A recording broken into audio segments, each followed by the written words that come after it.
Salam, hər vaxtınız xeyir olsun. Ekspert rəyi efirdədir. Bugün biz maraqlı bir mövzu ilə xidmətinizdəyik. Əmək və məşğulluq alt sisteminin işə götürənlər üçün yaratdığı imkanlar barədə danışacağıq və mən bugünkü qonaqlarımızı təqdim etmək istəyirəm. Sehran Əhmədova, insan resursları üzrə mütəxəssis. Sehran xanım bizdə bugün sahibkarlıq subyektinin nümayəndəsi olaraq çıxış edir. Sehran xanım, salamlayırıq sizi, xoş gəlmisiniz. Və Dövlət Əmək Müfəttişliyi Xidmətinin risklərin idarə edilməsi və elektron audit şöbəsinin müdiri Orxan Hüseynov. Orxan müəllim, sizə salamlayırıq, xoş gəlmisiniz. Çox sağ olun ki, bizə vaxt ayırdınız. Bu vacib mövzu ilə bağlı sizin fikirlərinizi eşitmək çox xoş olar. Orxan müəllim, istədim sizdən başlayaq. Ümumiyyətlə, əmək və məşğulluq alt sistemi haqqında qısaca bir məlumat verək və işə götürənlər üçün bu sistemin əsas funksiyaları, əsas üstünlükləri qısaca olaraq bu barədə məlumat verək. Bildiyimiz kimi, əmək və məşğulluq alt sistemi artıq 10 ildən artıq müddətdir ki, istifadəyə verilmişdir və ilkin olaraq yarandıqda, yəni 2014-cü ildə əmək müqaviləsi bildirişi alt sistemi, daha sonra isə məşğulluq alt sistemi adlı iki ayrı alt sistemdən ibarət idi. 2022-ci ildən etibarən isə hər iki alt sistem birləşmiş və əmək və məşğulluq alt sistemi yaradılmışdır. Və adından da göründüyü kimi, əmək və məşğulluq alt sistemi həm əmək münasibətlərinin tənzimlənməsi, həm də məşğulluğun təmin edilməsi prosesini özündə birləşdirir və işə götürənlərlə işçiləri, həm də işsiz və iş axtaranları vahid platformada cəmləşdirir. Əmək və məşğulluq alt sisteminin əsas funksiyalarına gəldikdə isə, sözsüz ki, burada təşkilati strukturun yaradılmasını, daha sonra həmin yaradılmış təşkilati strukturda ştatların açılmasını, açılmış ştatlarda bu vakansiyaların əlavə edilməsini və həmin vakansiyalara da işə götürən tərəfindən işçi ilə əmək müqaviləsi bağlanılaraq işçinin həmin ştatlara, vakansiyalara oturulması ilə tamamlanır. Yəni, əsas funksiyalara bunları aid etmək mümkündür. Bundan başqa isə əmək və məşğulluq alt sistemində, yəni əmək müqavilələrinin bağlanması, dəyişdirilməsi və ya xitam verilməsi ilə yanaşı, burada rəqəmsal kadr uçotu sisteminin yaradılması, əməyin təşkili və əməyin mühafizəsi sahəsində beynəlxalq praktikanın, təcrübənin tətbiqini, əməyin hesablanmasını və zərərli işə götürənlər üzrə zərərli iş yerlərinin attestasiyasında aid edə bilərik. Orxan müəllim, biz bilirik ki, bu sistem üzərində iş daimi bir prosesdir və təkmilləşdirmə işləri daim gedir. Mən istədim ki, son tətbiq edilən yeniliklər haqqında məlumat verək. Hansı yeniliklər əlavə edilib və bu yeniliklər işə götürənlərə hansı üstünlüklər, hansı əlavə avantajlar verir? İlk öncə sözsüz ki, Azərbaycan Respublikası Prezidentinin 12 avqust 2024-cü il tarixli fərmanı ilə əmək qanunvericiliyində bir sıra dəyişikliklər olmuşdur ki, ən önəmli dəyişiklik də artıq əmək müqaviləsi bildirişi anlayışının bir növ tarixə qovuşması və elektron əmək müqavilələrinin əmək məcəlləsinə və eyni zamanda da əmasa daxil edilməsi olmuşdur. Artıq əmək müqavilələri həm işçi, həm işə götürən tərəfindən gücləndirilmiş elektron imza ilə imzalandıqdan sonra sonuncu imzalanma tarixindən qüvvəyə minir və bu da sualınıza cavab olaraq sözsüz ki, həm işə götürən, həm işçilərə müsbət üstünlüklər gətirir və üstünlüklər işçilər üçün sözsüz ki, şəffaflıqdır. Yəni, burada artıq özü də iştirak etdiyi üçün birbaşa elektron müqavilənin imzalanması zamanı şəffaflığın təmin edilməsidir. İşə götürən üçün isə sözsüz ki, burada resurslardan qənaət, yəni çap işlərinin azaldılması və ya sıradan çıxarılması, arxivləşmə işlərinin artıq əmas sayəsində belə deyək, həmin alt sistemin özünün arxivləşmə işlərinin, yəni reyestr işlərinin görməsi səbəbindən arxivləşmə hissəsinin də işə götürənlərin belə deyək, məsuliyyət dairəsindən çıxması üstünlük kimi sayıla bilər və sözsüz ki, təhlükəsizliyi də aid edə bilərik. Çünki dövlət tərəfindən sözsüz ki, əmək və məşğulluq sisteminə, alt sisteminə daxil edilmiş əmək müqavilələrinin təhlükəsizlik şəkildə qorunması bir növ təmin edilir.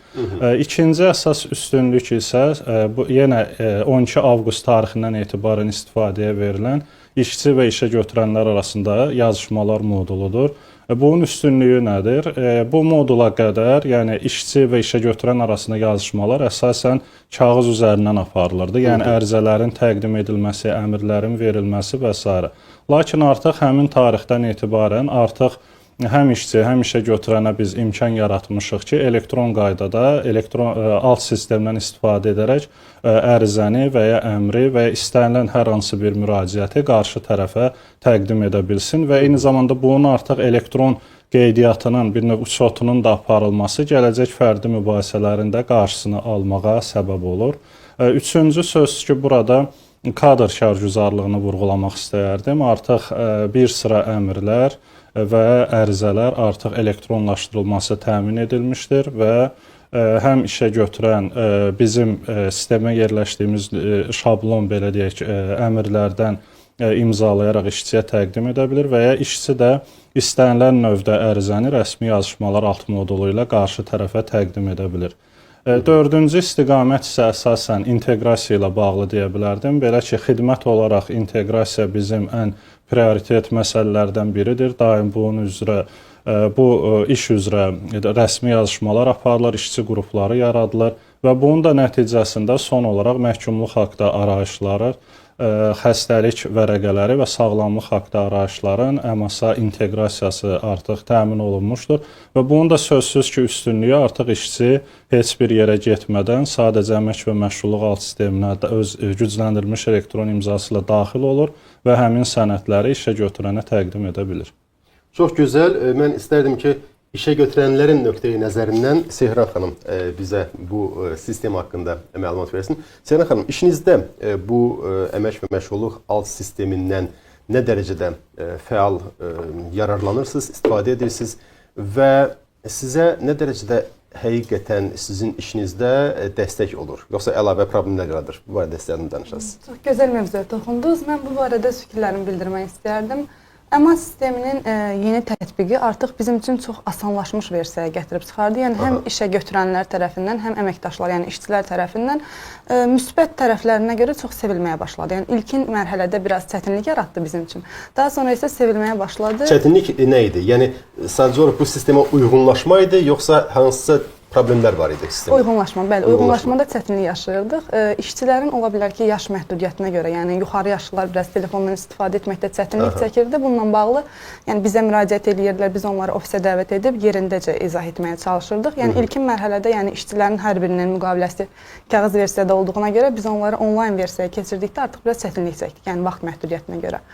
Daha sonra üstünlükləri isə olduqca çoxdur. Yəni bu platformanın yaranması, təkmilləşdirilməsi bizim üçün, yəni işə götürülənlər üçün olduqca müsbət bir haldır ki, yəni biz ilkin öncədə vaxta qənaət edirik. Necə? Artıq kargüzarlıq, müəllimin qeyd etdiyi kimi kargüzarlığa ehtiyac qalmır. Yəni sənədləri çap etmək olsun, imzalatmaq prosesi olsun, onları arxivə yerləşdirmək olsun. Yəni vaxt cəhətdən biz olduqca təsərrüf. Yəni ayrıca əlavə kağız-çuğuz işlərinə ehtiyac qalmır. Bəli, vaxt xeyli azalıb bu olduqca, bəli. Vaxta qənaət edirik, belə deyək. Vaxta qənaət edirsiniz. Həm də işinizi rahatlaşdırıbmı? Yəni bir var ayrı-ayrı kağızları müxtəlif qovluqlarda, müxtəlif yerə yığasan, arxivləşdirəsən və s. Bu işlər də artıq belə deyək tarixə keçir, düzdürmü? Bəli, artıq o işlərə buna ehtiyac yoxdur. Bəli, deyək ki, bir işə götürənik, yəni bir işçinin müqaviləsinin müddətini uzatmaq kimi bir prosesi var və yaxud da müqaviləsini ləğv edirik, xitam edirik və yaxud da müddətini uzadırıq, hər hansısa bir dəyişiklik edirik. Bu zaman artıq biz sənəd axtarmağa ehtiyac duymuruq. Yəni bir toxunuşla biz işçinin yalnız sistemə seriya nömrəsini, şəxsiyyət vəsiqəsini və finini daxil etməklə onun məlumatlarını görə bilirik və sistemdən onun etmək istədiyimiz dəyişiklikləri mərhələ olaraq icra edə bilirik. Siz bu işlərlə məşğul olmağınız təbii ki, sizin bilavasitə insan resursları üzrə mütəxəssis olaraq sizin işinizi rahatlaşdırır. Bəs sizcə necə bilirsiniz, sıravi əməkdaşlar, böyük qism insanlar, əməkdaşlar üçün də bu keçid rahat oldu mu? Rahatlıq yaradır onlar üçün, yoxsa əlavə bir iş yaradır, əlavə bir məsuliyyət yaradır? Deməzdim əlavə məsuliyyət yaradır, məncə rahatlıq yaradır. Nəyə görə? Yəni işçi əlavə olaraq bizə heç bir sənəd təqdim etmir. Bayaq qeyd etdiyim kimi, yalnız şəxsiyyət vəsiqəsini təqdim etməklə biz onun seriya nömrəsini daxil edirik və FIN kodunu daxil edirik. Artıq onun təhsil məlumatları olsun, yaşayış yeri olsun, artıq hər bir məlumat özünü əks etdirir. Yəni diplom bizə təqdim etməyinə və yaxud da yaşayış yerindən arayış gətirməyinə, başqa məlumatlar təqdim etməyinə ehtiyac qalmır. Yəni yerindəcə. Demək olarmı ki, Səhra xanım, artıq işçilərin böyük qismi, siz dediniz ki, sizdə hətta müəyyən bir uyğunlaşmada müəyyən bir problemlər yaranıb, çətinlik yaşanıb. İndi deyə bilərikmi ki, əməkdaşların da, işçilərin də böyük bir qismi artıq bu prosesi asanlıqla uyğunlaşıblar və onlar belə deyək, tam olaraq qavrayıblar bu prosesi və artıq bu alt sistemdən rahatlıqla istifadə edə bilirlər. Bunu deyə bilərikmi? Yoxsa elə qalıb problemlər? Yox, qalıb problemlər. Deyə bilərik, insanlar bizdə məsələn tikinti sektoruna aid olduğumuza görə belə təhsil səviyyəsinə görə müəyyən bir mərhələlərə bölünürlər. Yəni mütəxəssislər bunu asanlıqla həyata keçirə bilirlər. Yalnız bizim fəhlə kateqoriyamız var ki, onlar çətinlik çəkirlər. Bunlara yaşlarının çox olması ola bilər, indiyə qədər heç bir smartfondan istifadə etməmələri problemi yarada bilər ki, onlar çətinlik çəkirlər. Yəni bu problemi də mən işıqlandırmaq istərdim ki, bu deyək ki, təsdiq gözlənilən əmək müqaviləsinin imzalanması prosesi olduqca uzun bir prosesdir. Yəni o prosesə çatana qədər EMAS-a daxil oluruq və yaxud da SIMO proqramı ilə daxil oluruq. Daha sonra müəyyən bir mərhələlər var ki, onlarda çətinlik çəkirlər. Yəni bunu bir və yaxud da 2 mərhələdə etsə, yəni proqrama daxil olduğumuz anda biz təsdiq gözlənilən əmək müqavilələri hissəsini görsək və oradaca imzalama hissəsini keçid edə bilsək daha yaxşı olar. Yəqin ki, Orxan müəllim bunu eşitdi və gələcək təkmilləşdirmə işlərini yəqin ki, Sehran xanımın bu fikri nəzərə alınır və güman edirəm ki, Sehran xanım ümumiyyətlə burada işə götürənlərin belə deyək, mövqeyini səsləndirir və bu baxımdan yəqin ki, bu sistemin təkmilləşdirilməsi istiqamətində daha yaxşı iş görmək olar. Orxan müəllim, mən istərdim ki, siz işçilərin, əməkdaşların əmək hüquqlarının müdafiəsi baxımından da bu sistemin verdiyi üstünlüklər haqqında danışasınız. Xüsusən də şəffaflıq, müəyyən risklərin idarə olunması bu baxımdan bizə sistem hansı şərait yaradır, hansı imkanlar verir? Çox sağ olun suala görə Şahin müəllim. İlk öncə vurğulamaq istəyirəm ki, əmək münasibətləri bildiyimiz kimi işçi ilə işə götürən arasında əmək müqaviləsi bağlanıldıqdan və hüquqi qüvvəyə mindikdən sonra qüvvəyə minir. Və bu səbəbdən də bizim xidmət olaraq ilk öncə belə deyək, fokuslandığımız nöqtə elə bu prosesdir. Yəni əmək müqaviləsi artıq bağlanarkən, bağlanmamışdan biz əmək və məşğulluq alt sisteminin funksionallıqlarından istifadə edərək işçilərin hüquqlarının qorunması üçün artıq müəyyən tədbirlər görürük. Yəni bu tədbir dedikdə məhdudiyyətlər nəzərdə tutulur. Yəni misal üzərindən getsək, məsələn əmək məcəlləsində məzuniyyət günlərinin müəyyən belə deyək, alt sayı var ki, bu saydan aşağı əmək məzuniyyəti günləri daxil edə bilməz.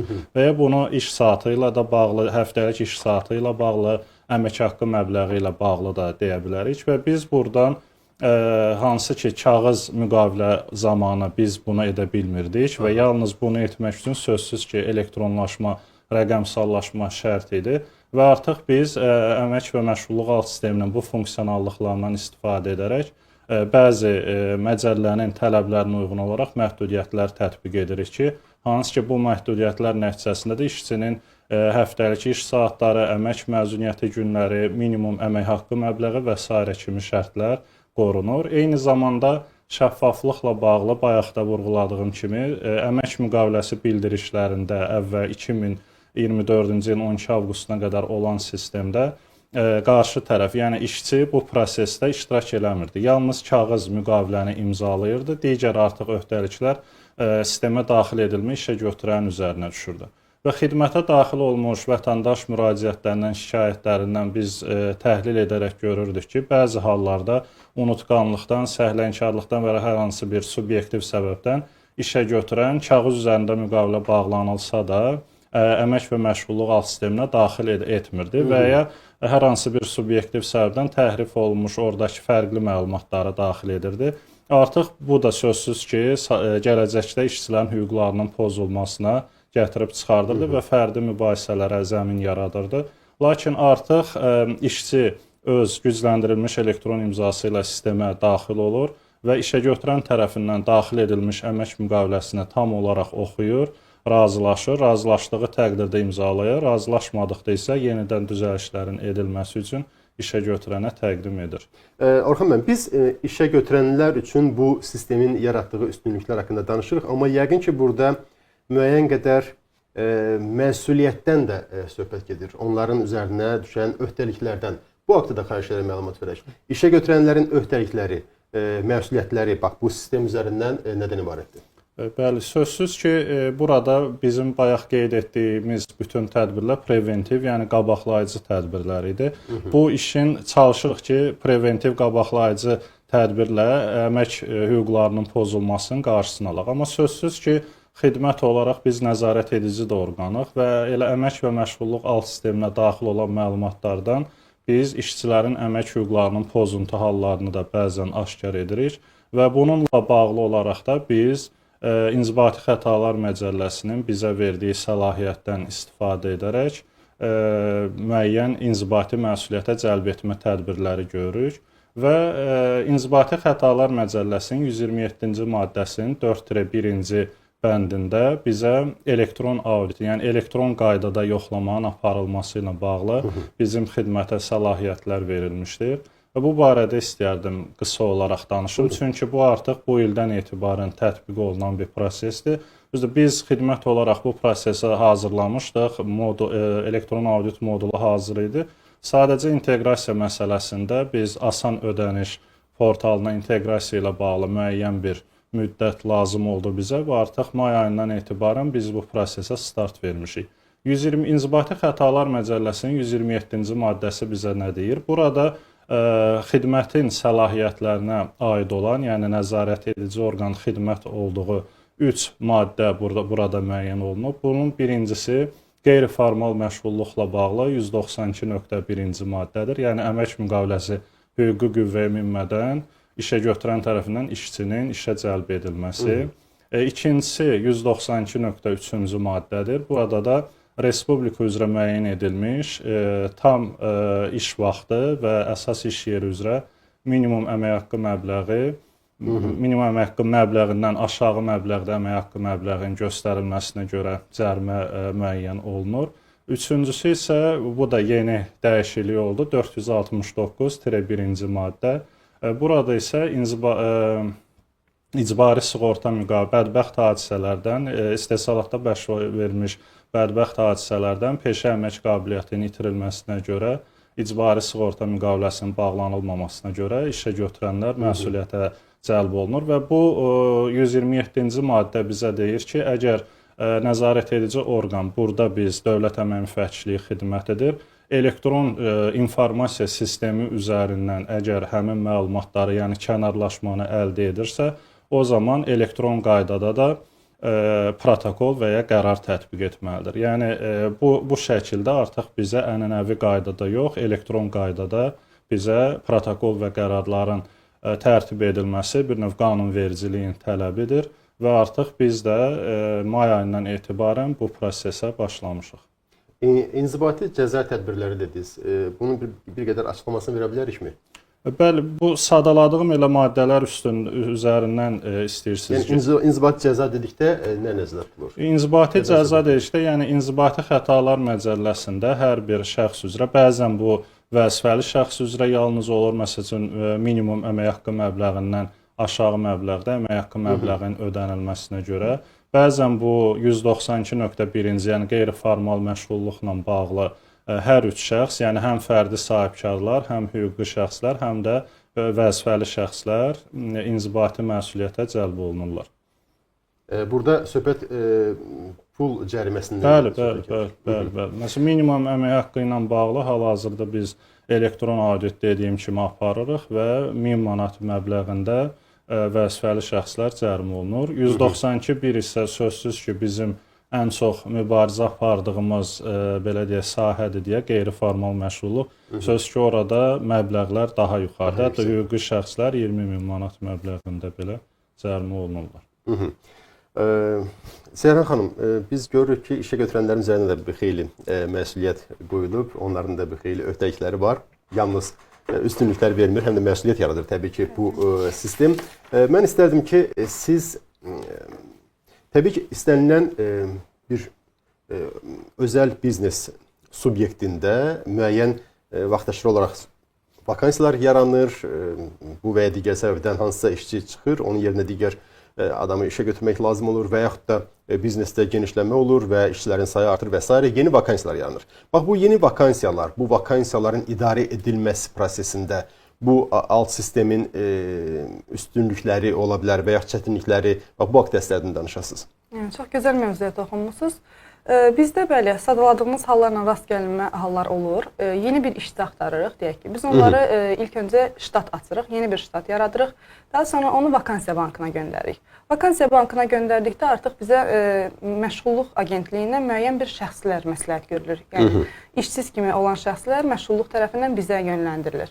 Biz bu şəxslərin məlumatlarına asanlıqla əl çatandırırıq. Yəni, asanlıqla baxa bilirik. Məlumatları nəzərdən keçirdikdən sonra əgər bizim vakansiyamıza uyğunluq təşkil edirsə, biz onları ofisə dəvət edərək, yəni müsahibə prosesinə dəvət edirik. Deməli, siz bu məlumatları rahatlıqla görürsünüz və bu vakansiyalar üzrə kimləri, hansı işçiləri işə götürmək lazımdır, bunu müəyyənləşdirirsiniz. Düzdürmü? Və mən istərdim ki, indiyə kimi, ümumiyyətlə, bu alt sistem olmayan müddətdə, bu alt sistemdən istifadə etmədiyiniz dövrlərdə bu proses necə baş verirdi? Bu haqda danışasınız.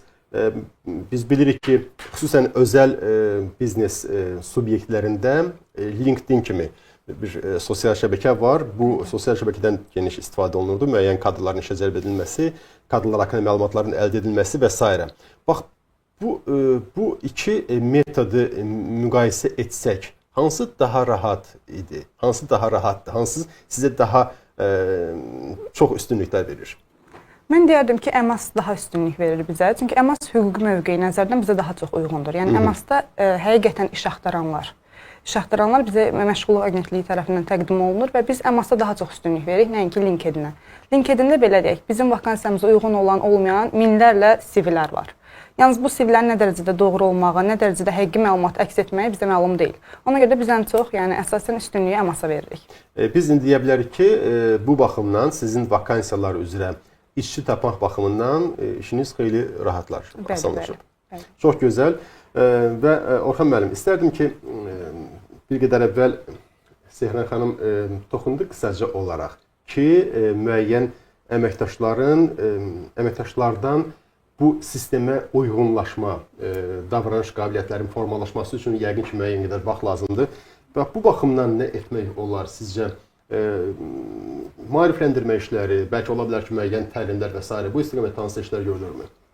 Bəli, zaten biz 12 avqust tarixindən etibarən əmək qanunvericiliyinə dəyişiklik edilən gündən həm məlumatlandırma, həm də maarifləndirmə işlərinə biz start verdik.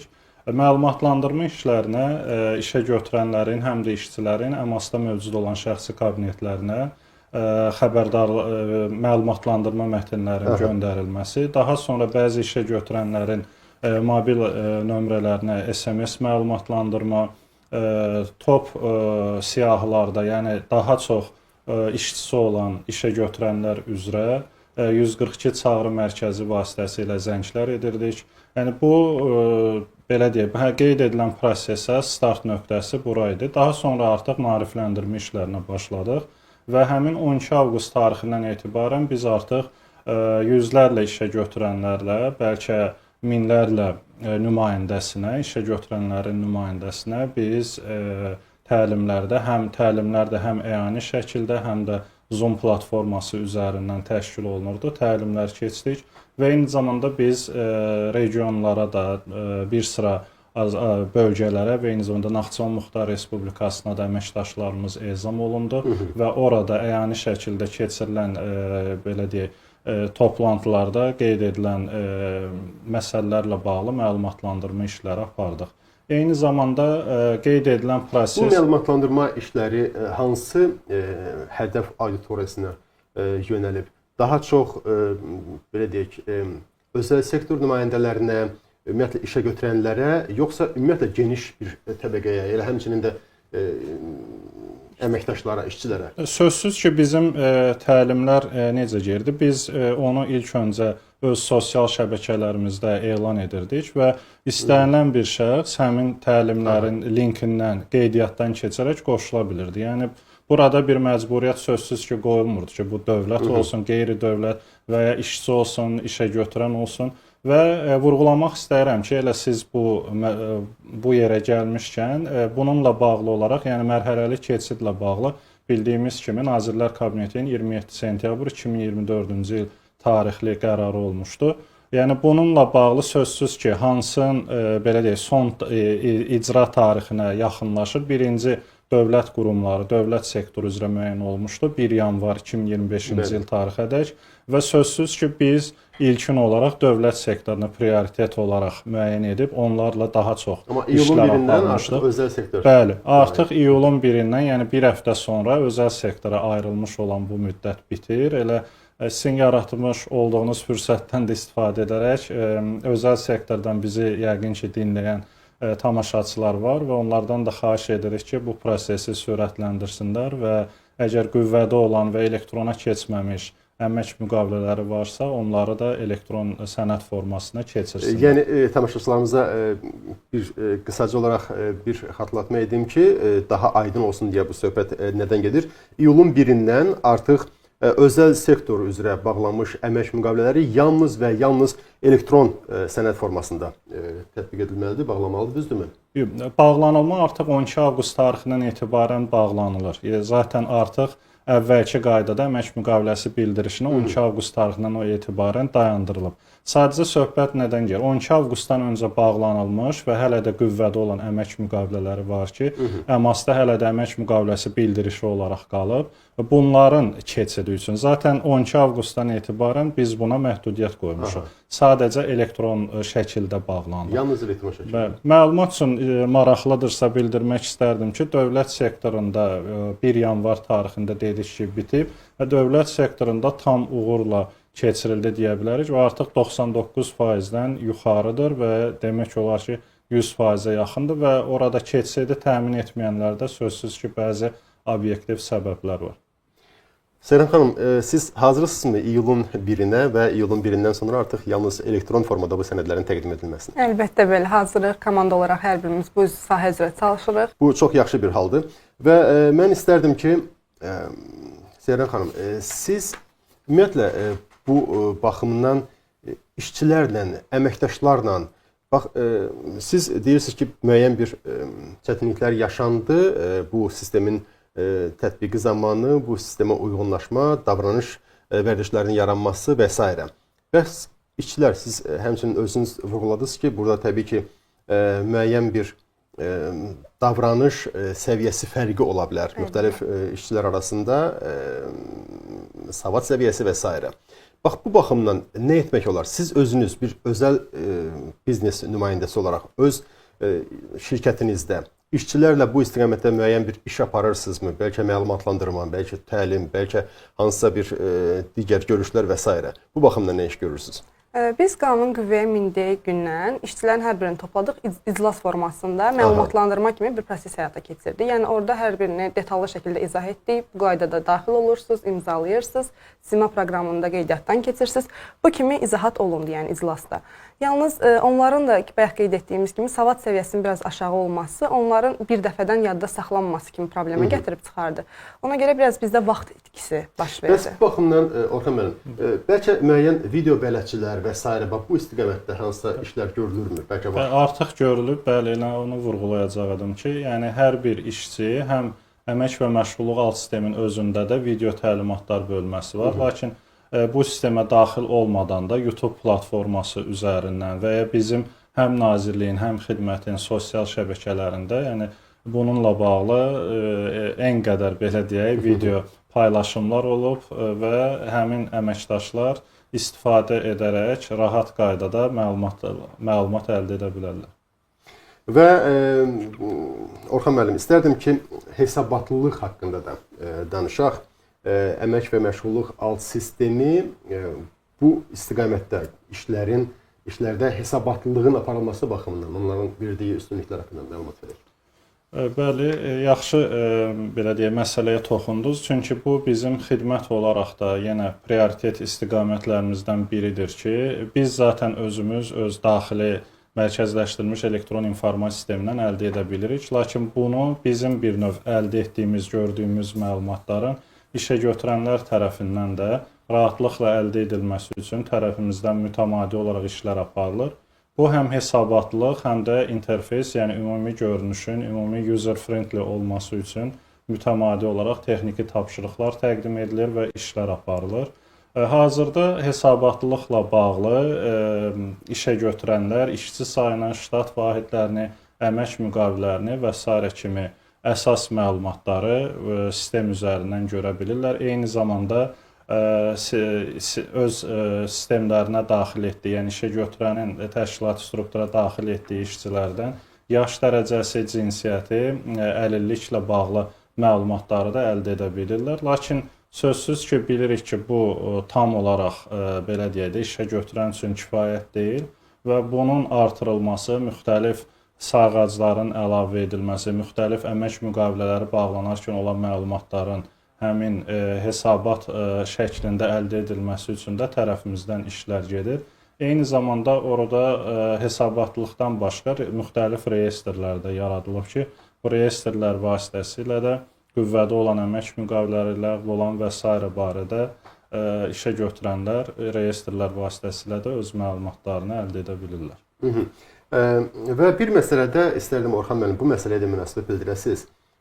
Çox vacib məsələdir, təhlükəsizlik məsələsi və xüsusən də şəxsi məlumatların yayılma riski ilə bağlı bir məsələyə münasibət bildirəsiniz.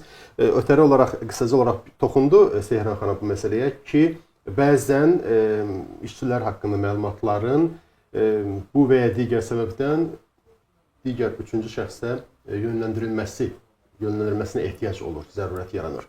Bu baxımdan bu şəxslərin özəl məlumatlarının qorunması baxımından bu sistemdə bunlar nəzərə alınıbmı? İşə götürənlər, tutaq ki, iş axtaranların, işsiz şəxslərin, belə öz əməkdaşlarının hansı informasiyalarına onların əlçatanlığı var, hansı informasiyaları görürlər, nə dərəcədə bu informasiyaların görülməsi düzgündür bu haqda?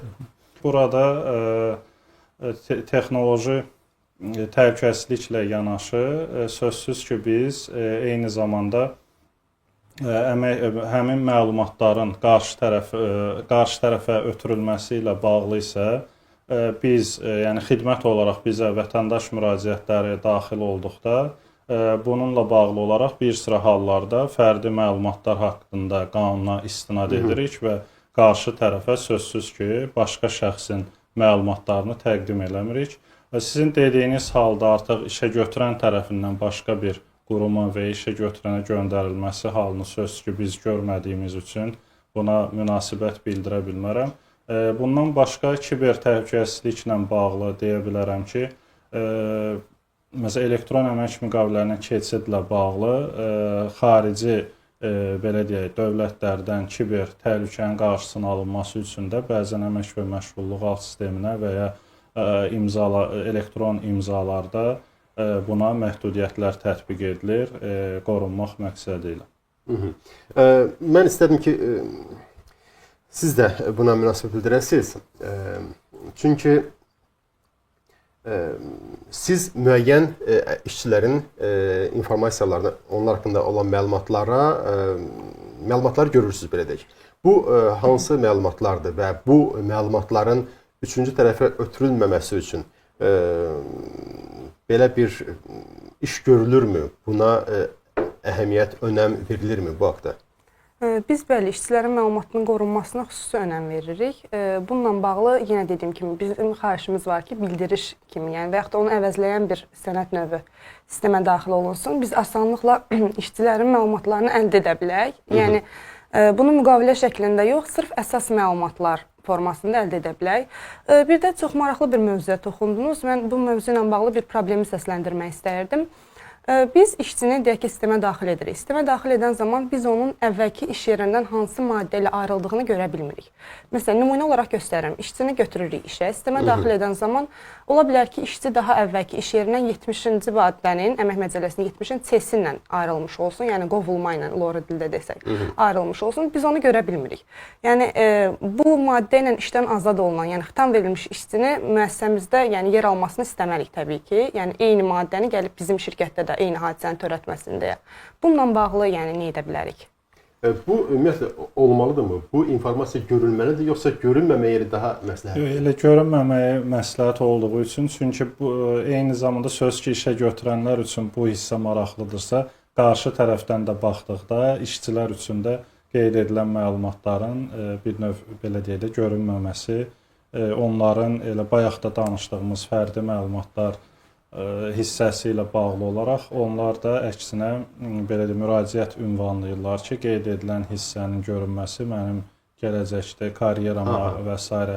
təsir edir. Və mən istərdim ki, Orxan müəllim, artıq verilişimizin sonuna yaxınlaşmışıq. İstərdim ki, bu istiqamətdə indi qarşıda duran əsas planlar nədir? Ola bilər hansısa təkmilləşdirmə işləri, nə üzərində iş gedir? Bu haqqda məlumat verəsiniz. Sözsüz ki, əmək və məşğulluq alt sisteminin təkmilləşdirmə işləri dayanmadan davam edir. Çünki daimi olaraq burada qanunvericilik təkmilləşir, işə götürənlər tərəfindən təkliflər, müraciətlər daxil olunur və eyni zamanda bizim özümüzdə xidmət olaraq təşəbbüs göstərərək təkmilləşdirmə işləri aparılırıq. Hazırda bunu iki istiqamətə planları bölmək olar. Yaxın gələcəkdə artıq istifadəyə verilməsi nəzərdə tutduğumuz funksionallıqlar var.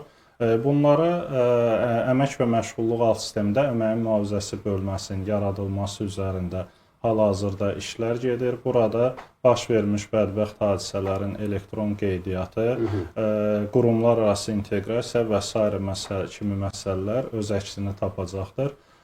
İkinci məsələ isə yenə kadr kargüzarlığının elektronlaşdırılması bizim əsas istiqamətlərdən biridir. Bayaq da vurğuladığım kimi əksər hissəsi artıq elektronlaşmaya nail olmuşuq, lakin sözsüz ki, yenə də kağız üzərində aparılan əməliyyatlar qalmaqdadır. Biz bunu da belə deyək də aradan qaldırmaq istəyib tam elektronlaşmağa nail olmaq istəyirik.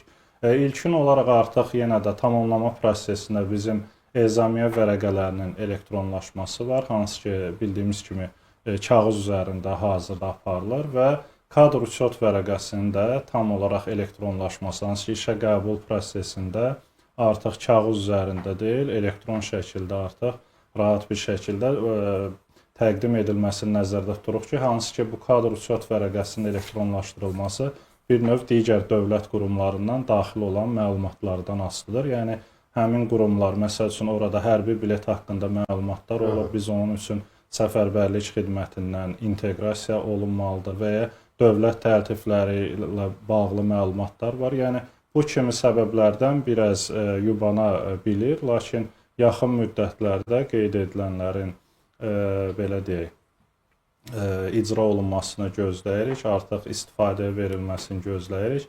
İkinci isə artıq daha belə deyək, əmək tutumlu olduğu üçün yaxın gələcəkdə deyil, biraz daha uzun müddətdə yerinə yetirilməsi istədiyimiz, belə deyək, əmasda görmək istədiyimiz layihələr, planlarımız var. Bunlardan biri işə götürənin öz işçisinin risklərinin qiymətləndirilməsidir və burada artıq biz... Burada söhbət nədən gedir, anlamadım.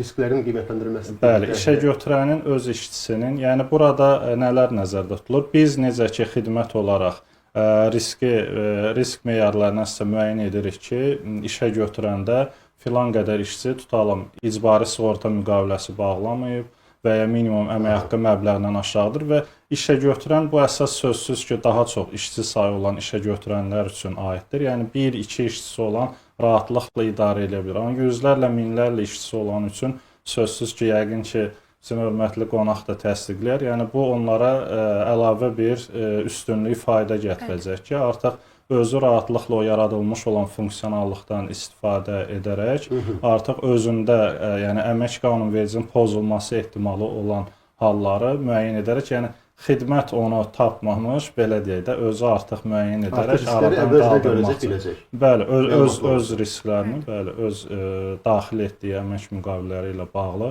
yaranmış kənarlaşma hallarını görə biləcək. Hazırda bunun da tətbiq olunması üzrə işlər gedir.